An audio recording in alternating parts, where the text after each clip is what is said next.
서지현 검사가 자신이 성추행당한 사실을 폭로한 지 오늘로 꼭 한 달째입니다. 그 이후에 가려져 있던 각 분야에서 미투 피해자들의 목소리가 터져나왔고 바로 오늘까지도 그 고발과 증언 또 응원 계속되고 있는데요. 자, 지난 한 달 이분은 어떻게 보고 계실까요?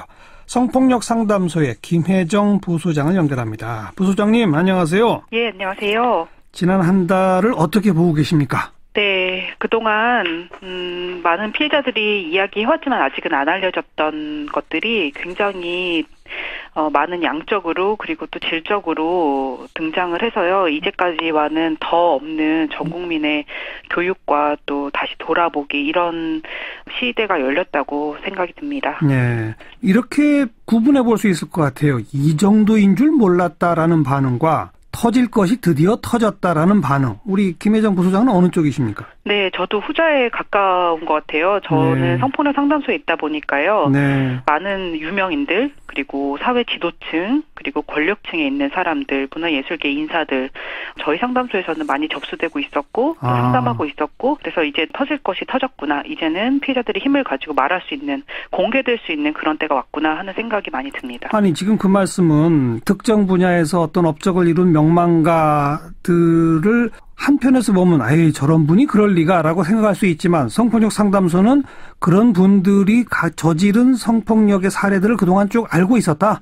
네, 그렇죠. 이제 우리 사회의 많은 인재들이 활동을 하고 있잖아요. 예. 그런데 그들을 선정하고 또 그들을 임명하고 이러는 과정에서 성폭력을 한 적이 있는가? 예. 혹은 어떤 성차별적인 행동을 한 적이 있는가가 제대로 공식적으로 기준이 된 적이 이제까지 잘 없었어요. 정부만 보더라도 학력 논문 위조라든지 아니면 부동산 투기라든지 이런 전력을 보지 않습니까? 그렇죠. 이런 것이 기준으로 사회적으로 이제 인정이 됐는데 왜 성폭력 기준이라든지 이런 것들은 계속 요구를 해왔음에도 불구하고 그거는 말할 만하지 않다. 그거는 조금 알아보기가 좀 그렇다라든지 공식화되지 않는 기준이었다는 것이죠. 네, 앞으로는 미투 운동 이후로는 이 기준에 분명히 반영이 될 것이고요. 되어야 한다고 생각이 됩니다. 네. 한편에서는 이 진보 진영으로 분리되던 분들 내에서 이런 폭로가 이어지는 것에 큰 충격을 받는 분들도 있어요. 아, 이게 여성 인권은 정말 진영을 뛰어넘어서 무차별적으로 무시되어 왔구나. 이런 그 느낌이 드는데 어떻게 보세요? 네, 맞습니다. 사실 성폭력에 대해서 문제제기했을 때 진보 인사들이라든지 개혁적인 인사들에 의한 성폭력이라든지 가정폭력이라든지 성매매라든지 아니면은 그 외에 이제 여러 가지 여성 비하라든지 이런 문제는 사실 많이 일어나는 것 같아요. 네, 근데 이것이 이제 문제제기 되었을 때, 이 사람은 진보적인 인사고, 이 사람은 사회에서 굉장히 가치 있는 인물인데, 이때가 이제 기로거든요. 그래서 이 사람은 더 반성을 해야 된다. 어떻게 보면 더 성찰해야 된다. 이런 방향으로 갈 필요가 있는 건데, 이 사람을 음해하려는 거 아니냐. 이 사람 발목을 잡는 거 아니냐. 이 사람 다른 면모에서는 훌륭한 사람인데 그런 면을 굳이 밝히면서 이 사람을 흠집을 내려고 하는 그 의도가 뭐냐. 이렇게 가면은 피해자들은 그러면 진보 인사들에게는 이런 문제 제기를 못하는 건가? 이것을 성폭력이 있었다고 말하는 나의 잘못인가? 그러면 없다고 말해야 되는 것이 진실인가? 하는 혼란에 빠질 수밖에 없거든요. 근데 그렇죠. 현실은 그렇지 않은 상황이죠. 네. 그러니까 적어도 이 성추행이나 이런 문제에 있어서만큼은 보수 진보 진영이 전혀 그 구분이 없더라.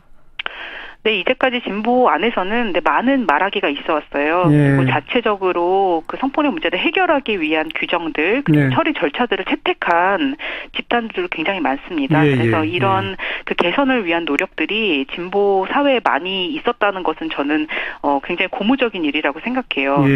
그런 상황에서 이런 노력을 해왔다. 더 앞으로 노력할 거다라는 방향이 필요한 거지.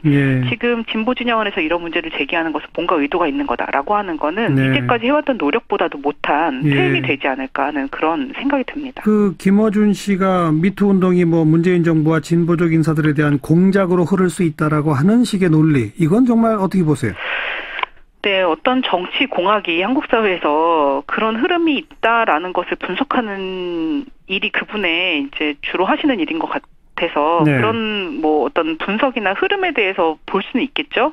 그렇지만 그런 발언이 앞으로 나올 많은 피해자들의 증언에 분명히 그 입막음이라든지 그 피해자가 정말 어떤 의도로 했는지 피해자를 비난하고 의심하고 그 발언의 어떤 진정성이라든지 진술의 실체적인 진실을 많이 격감시키고 가치를 절하하는데 분명히 영향을 미칠 거거든요. 저는 그런 점이 많이 우려가 되고요.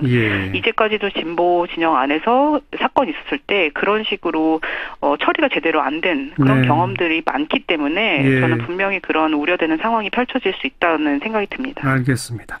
그리고 지금까지 이제 주로 유명인 위주로 폭로가 이루어지고 또 언론도 거기에만 관심 갖고 하지만 사실 수없이 많은 그 조그만 조직 내의 권력을 이용한 성추행, 성폭력 이런 것이 없어지는 식으로까지 가야 되는 거 아닐까요? 그럼요. 예, 당연히 그렇고요. 지금 많은 이 흐름에 이 피해자들이 직접 이야기했기 때문에 많은 사람들이 배울 수 있고 그리고 느낄 수 있고 이거 돌아봐야겠다. 이대로 버티면 안 되는 거다. 이건 변화다라고 감지하는 사람들이 많으신 것 같아요.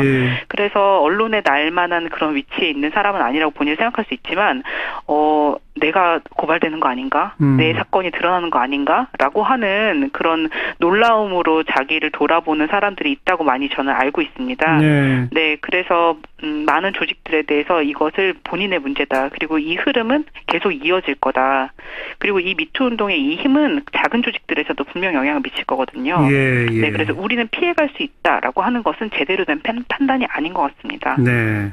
한국 성폭력 상담소 차원에서는 참 어떤 의미에서는 획기적 일이 지금 벌어지고 있는 양상일 텐데 앞으로 어떤 방향을 제시하신다거나 계획을 갖고 계시다거나 어떤 게 있겠습니까?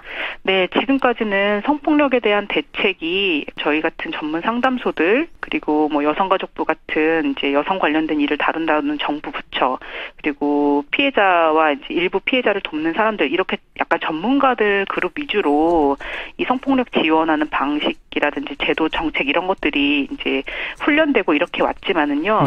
지금은 굉장히 많은 사람들이 여기서 내가 연루돼 있다라고 하는 고백들을 하시거든요. 내가 피해자이기도 했지만 내가 피해자 옆에 있었는지 가해자 근처에 있었는지 어떤 묵인을 해왔던 사람인지를 자기를 돌아보는 거. 그래서 모든 사람이 다 관련 있는 일이다. 하는 게 성폭력의 구조의 문제라고 생각이 되거든요. 그래서 이제는 어떤 전문가에게만 맡길 일이 아니라 많은 사람들이 주변인으로서 또 자기 역할이 무엇인가를 배우고 실천할 수 있는 그런 기회가 되었으면 합니다.